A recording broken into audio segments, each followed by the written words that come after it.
Isang pinagpalang araw po sa inyo mga kapatid. Isang welcome sa aking YouTube channel. Naparito po tayo ngayon para talakayin po yung ibang uring coins na aking nakita sa mga online, no? Yung mga 25 centavo coins na year 2006 na may mataas na halaga, 2008 semi hard to find, at saka yung 2005 na piso. Meron din tayo mga 5 piso coins na 1996 na without meat mark na may mataas din na halaga. More or less nasa 1,500 pataas. At yung mga iba't ibang commemorative coins at hard to find coins sa 10 piso na year 2006, 2007 and year 2009. Ayan. Meron tayong mga commemorative coins na atin aalamin. May mga set po sila na ating po tatalakayin, no? So bago po ako mag-umpisa, binabati ko po kayo ng masaganang bagong taon. Ang dalangin ko itong bagong taon po natin ay maging masaya, mapayapa, at patuloy na maging blessed to become a blessing po tayo sa mga kapatid po natin. Itong bagong taon na to, alalahanin lang po natin yung kabutihan ng Diyos, magpasalamat sa kanyang kabutihan sa atin. Papasalamat ako sa Panginoon sa biyaya at pagpapala ng ating Panginoon. Itong bagong taon na to na darating, nawa tayo ingatan, pagpalain ng ating Panginoon.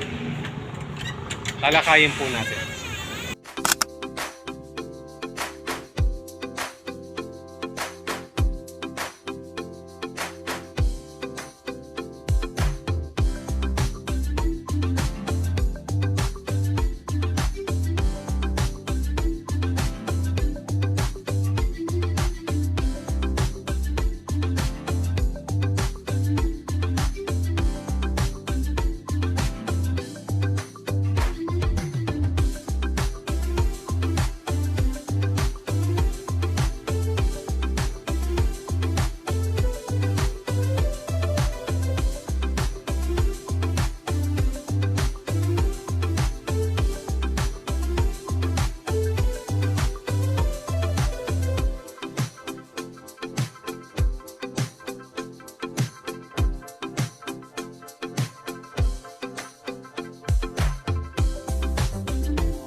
Muli po, nagpapasalamat ako sa Panginoon at sa inyo po sa mga kapatid po natin na patuloy na sumusubaybay. Ang kadalasan po na pinahanap po ng mga collector po natin ay yung mga piso na year 2005. at saka 5 piso na year 2006 at yung 1996 na walang meat mark. Ito po yung nagkakalaga ng 1,000 pataas. At maging yung mga hard to find coins sa 10 piso na year 2007 and year 2009. Maging sa 25 centavo po na gusto binanggit ko kanina, yan 2006 nasa 1,500 pataas, no, ang mga value po niyan. Kaya kung meron po kayo niyan at malapit kayo din sa Pampanga, pwede po tayong mag-meet up, no.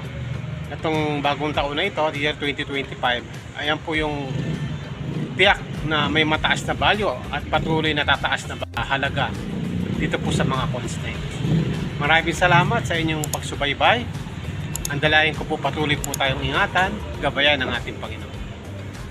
Happy New Year!